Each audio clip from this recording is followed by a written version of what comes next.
Need for Speed é uma das franquias mais consagradas no gênero de corrida arcade. Por mais que hoje em dia esteja em um período de altos e baixos, não se pode negar o impacto que a franquia teve no mundo dos games.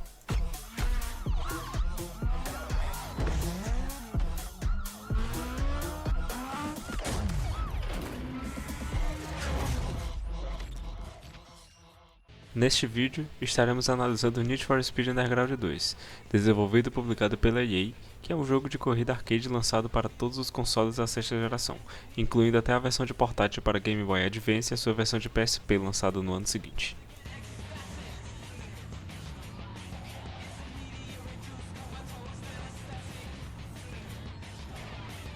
A história do jogo se passa após os eventos de Need for Speed Underground 1, com você vencendo a corrida final do jogo anterior e logo em seguida recebendo a ligação, seguido de uma ameaça de um corredor desconhecido chamando para você participar do time dele.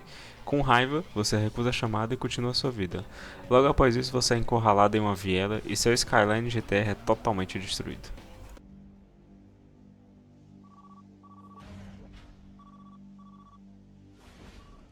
We like what we see. There's room in my posse for you, and I ain't taking no for an answer. What's it gonna be?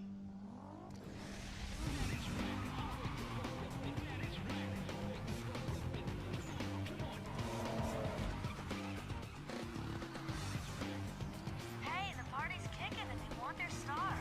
You better get here quick. Hello? Hello?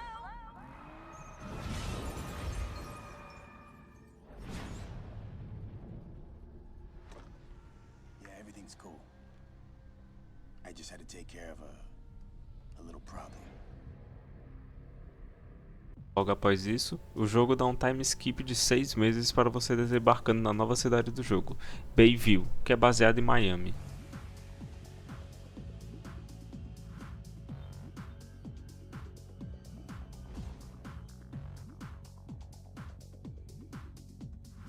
I figured you might want to change things up to help clear your head. Can't say I blame you. Hey, listen. When you get to Bayview, my gal Rachel will hook you up. She's loaned you her ride. It's at the airport waiting. Now it's her baby, so be gentle. Good luck, bro. Be seeing ya. Juntamente com a sua chegada, você recebe um carro emprestado de Rachel para que você possa se locomover assim que chega. Vale lembrar que você consegue completar até 3 corridas nesse estágio de, entre aspas, tutorial do jogo, conseguindo bom dinheiro para o começo. Após você se dirigir à concessionária, você pode escolher o seu primeiro carro, e logo após, a sua jornada se inicia.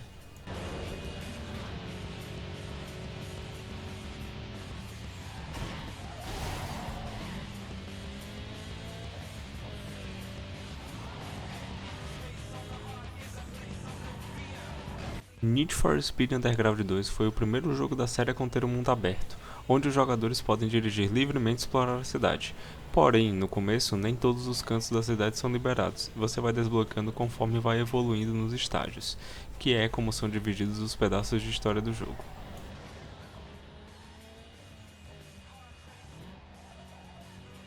A respeito do mundo aberto do jogo, ele é bem vivo, e as cores de Bayview são bem agradáveis de se olhar enquanto corre. Dou um destaque especificamente para a primeira parte do jogo, no centro, que eu considero a mais bonita, e para a parte de Beacon Hills, que eu considero a pior do jogo por conta das curvas extremamente mentirosas e os circuitos cansativos de subidas e descidas. Com certeza para mim é um dos pontos mais fracos a respeito desse jogo. Nesse jogo, diferente do título anterior, Need for Speed Underground 1, você tem que dirigir até as corridas para elas serem iniciadas, que é um ponto negativo na minha opinião, por conta que, se você decidir fazer vários circuitos de uma vez só, eles têm uma distância muito grande uns dos outros, fazendo com que a locomoção até eles seja um pouco irritante e até vezes maçante.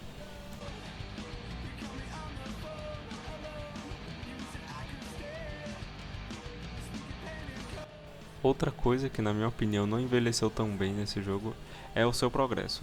A partir do estágio 4, o jogo começa a ficar muito repetitivo e com as corridas que não fazem o menor sentido. Como por exemplo, você faz a mesma corrida que você fez lá no estágio 1, só que agora com 4 voltas, o que torna muito cansativo, principalmente para a reta final do jogo, que é onde você pega carros melhores e consegue fazer suas tunagens melhor ainda também.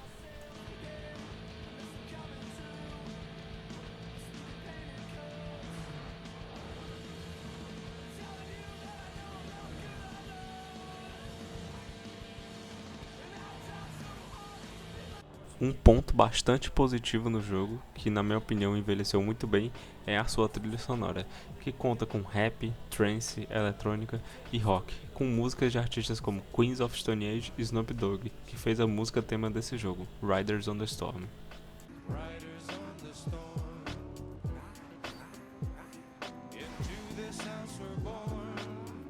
Falando um pouco agora sobre os modos do jogo, existem 8, sendo um deles o OutRun, que é um racha. Para começar um OutRun, você precisa chegar perto de um NPC pela cidade e um evento se inicia quando aperta um botão. E um deles também sendo eventos especiais, como os eventos de foto de capa de revista.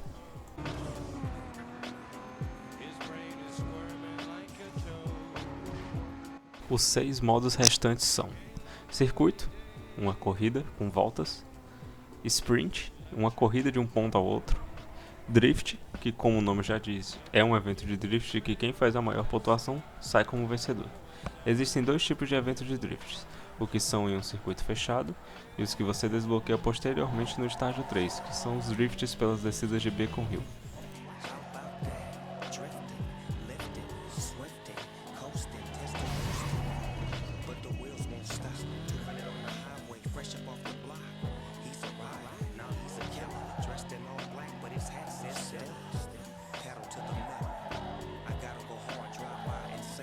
Drag Racing, o modo arrancada do jogo. Nesse modo você habilita a marcha manual e vai passando conforme a necessidade do seu carro. Nesse modo também você não tem controle total sobre o veículo, você dirige por trilhos invisíveis separados pelas faixas das ruas.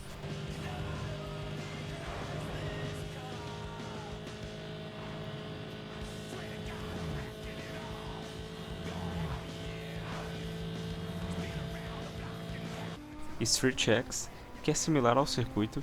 Esse modo é o modo mais, entre aspas, tech do jogo, onde você participa de corridas com curvas bem acentuadas e com pouco espaço para erros.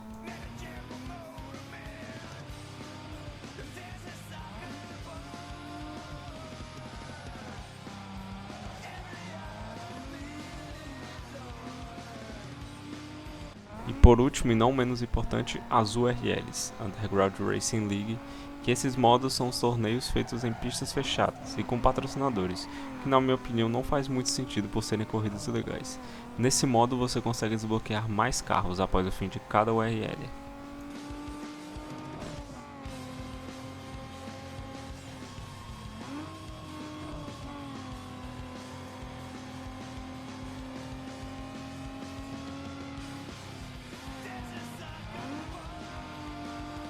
As corridas são divididas em 5 estágios. Assim que um estágio é completado, o mapa é preenchido novamente com mais um set de corridas. E assim em diante também existem corridas escondidas, e essas são obrigatórias para que você termine o jogo.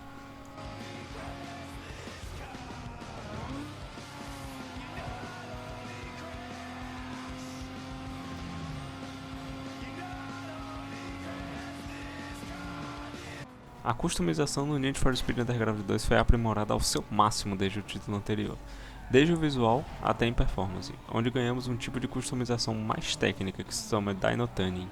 Eu adoraria explicar como que funciona, mas é um sistema bastante complexo e um pouco difícil de entender.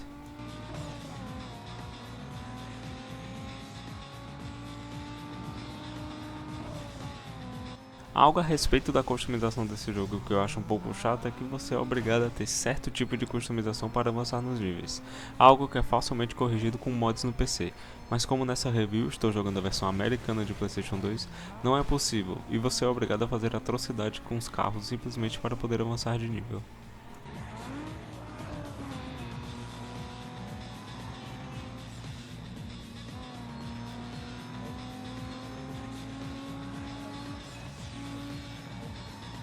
Na minha opinião, não é um jogo que envelheceu muito bem, muito por conta do seu ritmo, que no 75% do jogo fica bastante repetitivo e cansativo.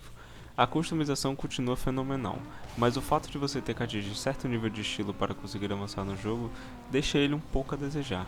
O mundo aberto, apesar de grande e bem vivo, se torna mais um obstáculo para chegar nas corridas por conta de seu GPS confuso.